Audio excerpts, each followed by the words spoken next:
back for another midnight snack video.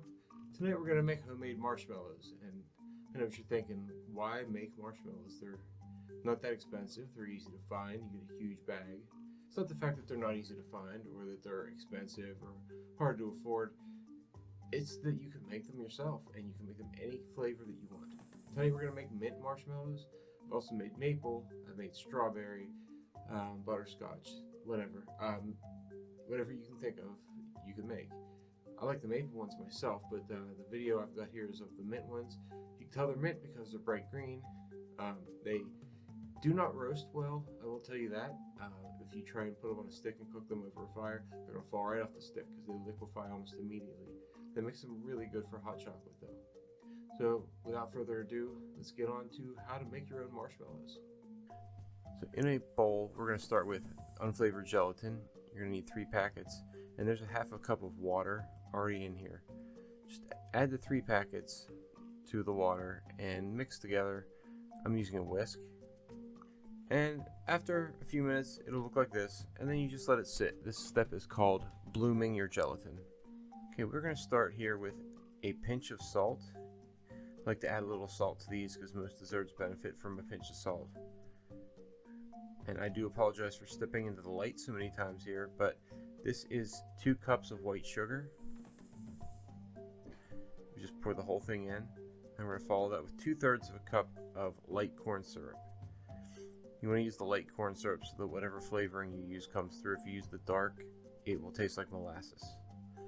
That's 1/3 of a cup, and then 2/3 of a cup, and I'm going to scrape it out here in a second. Make sure we get as much as possible. The reason you add corn syrup is because if you are just cooking sugar by itself, or sugar and water, it has a chance to crystallize because it's all the same type of sugar. Adding fructose or corn syrup helps to break up the sucrose so that it doesn't just solidify on you. If you've ever just made candy and it turned to a giant crystalline mess in the pot, you know what I'm talking about. We're going to turn this on medium-high heat to high heat and cook, and we're also going to add 1/4 cup of water just to add a little bit of liquid so that this will dissolve. You can stir it until it's all dissolved, and then you need to stop stirring it and let it boil. And you'll see I'm going to cut here, and we're going to get to the boiling part where we're going to attach a thermometer, and we will cook this to 240 degrees, or I believe that's the softball stage, but just go to 240. If it's very humid in your kitchen, maybe go to 242. Don't go any higher than that. Okay, so I have my gelatin here. It bloomed. It's green because I added food coloring, and I added a tablespoon of mint extract because I want to make peppermint marshmallows. What we're going to do now is get an electric hand mixer. You can also use a stand mixer. And in the hand mixer, I'm only putting in one of the whisk attachments.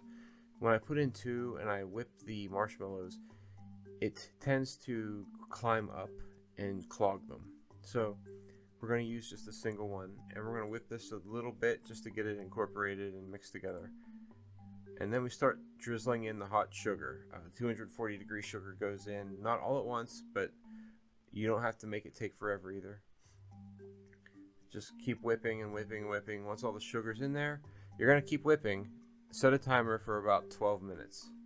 And I'll show you what it looks like towards the end. So this is pretty far along in the process, about 10 minutes or so in. It gets harder to move the mixer around because there's a lot more resistance. You've whipped so much air into this sugary gelatin mixture that it's getting stiff now. You also see at the beginning you'll have air bubbles that'll just pop as you move your mixer around. Here now the air bubbles kind of stretch out and your whisk attachment leaves ribbons behind, and they get more and more pronounced as you go on. My timer has not gone off yet. I've got a couple minutes left, but I've done this as much as 15 minutes. Usually 12 does it though. So see what it looks like after 12 minutes. It should be very thick marshmallow fluff.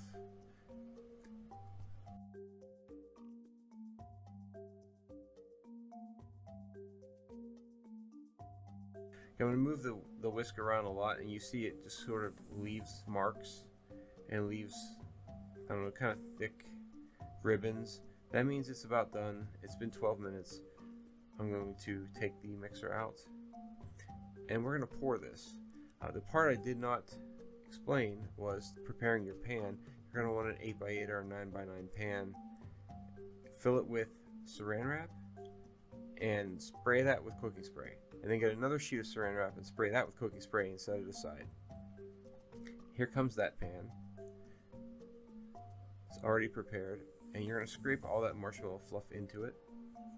The saran wrap keeps the pan protected. The cooking spray keeps the marshmallow from sticking to the saran wrap or plastic wrap or whatever brand you have. And we're going to scrape out every bit. And then we'll place the sprayed plastic wrap on top. And you're going to set this aside for at least 4 hours. You can get away with 2 hours if you put it in the refrigerator, but at least 4 hours at room temperature. You can let it sit overnight before cutting, because this is just fluff at this point, and once it gets warm it turns to fluff again. So keep it at a 70-ish degrees room temperature, or put it in the refrigerator. We're going to cut the marshmallows now with a knife. You should have a sharp knife, and you're going to need to lubricate the knife. I use the cooking spray. I have a tray there with cornstarch and powdered sugar that are going to go in it, about a quarter cup of each. You should just use equal parts. One batch of marshmallows doesn't need more than a half a cup of the powder total. This is to keep them from sticking together and to make them a little sweeter. I suppose you could use all cornstarch, but it's going to be coated in the stuff, so you don't want to maybe eat pure cornstarch. Powdered sugar makes it taste a little better. Mix that up once you get it in the tray or a bowl or plate or whatever you're going to use, because that's where you're going to dredge all of your marshmallows once they're cut. I'm not going to show you all of them because that would just take too long, but I will show you cutting a few and dipping them in there, and then you're done. You've got homemade marshmallows. These are going to be addictive as long as you put enough flavoring in. About a tablespoon of most extract flavorings does it. Maple has actually been my favorite, and next time I do it I want to add some bourbon instead of water to make maple bourbon and see how that is. But these mint ones are my second favorite, and they go really well on hot chocolate. You can also use these to sweeten your coffee if you don't mind a little sticky layer of marshmallow on top of your coffee. Because they're homemade, they're not store-bought, they do melt very quickly. I have not been able to roast these over a fire because they fall immediately off of whatever I have them on because they melt so fast. But that makes them very good for hot beverages. You see, I've lubricated my knife here. I'm just going to run it through the marshmallow. And it does stick. It sticks to everything right now. They even stick to one another. You make a couple lines and then cut across to make little cubes or giant rectangles, or use heart-shaped cookie cutters, whatever you like. And we're going to take these and we'll dip them into the powdered sugar cornstarch mixture just to get them to stop sticking to everything.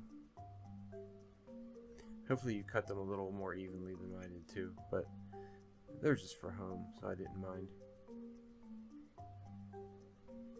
You see they get coated on all sides, and now they're like a powdery little marshmallow, and they will no longer stick to one another. You can put them in any container you want. I suggest an airtight Tupperware type container. Keep them in the fridge if you want. And that's it. And that's all there is to making marshmallows. And I put them in these plastic bags. You can put them into Tupperware, anything that's airtight, and you can store them in the fridge. And then just pop one in your mouth whenever you want something sugary and soft, or put them in hot chocolate. You can melt them in your coffee, tea, whatever. I know ambrosia salad contains marshmallows. I've never tried making it with the homemade ones. I know that a fruit-flavored marshmallow probably would be very good though, as long as you chop it up in a small enough piece. Well, that's it for Barry's Midnight Snack tonight. I hope you go and give this one a try. And if you find some flavor combination that you really love, let me know down in the comments. August 5th, I'm going to be at Grossfest in Monroeville, Pennsylvania. It's a small independent horror movie convention. It's $10 a person all day, and I'll be there as a vendor, so I'll be selling the candy popcorn and some of these marshmallows if you want to get your hands on some and not have to make them yourself. Even if you don't want the marshmallows, come and check it out. Support local independent horror films. these local filmmakers and Tim Gross, Tom Gross. They're just local Pittsburgh guys that do horror movie reviews and things like that. Come out and support them in their small little con. It's gotten bigger over the years before COVID, and then it kind of shut down for a few years because of COVID. So they're trying to get it back up and running. Come out and do them a favor, and do yourself a favor, because there's a bunch of independent movies playing. You'll get to just watch them for free with the people who made them, talk to them about it, buy merchandise if you want. But the couple of movies you're going to get to see there for free is well worth the $10 admission fee. So that's August 5th, 2023. Come out and see me, get some marshmallows, get some candy popcorn, go watch Bathtub Shark Attack or Shingles, the movie, or whatever else they've got playing there. Until next time, this is Barry the Movie Demon saying, see you at the movies. Good night.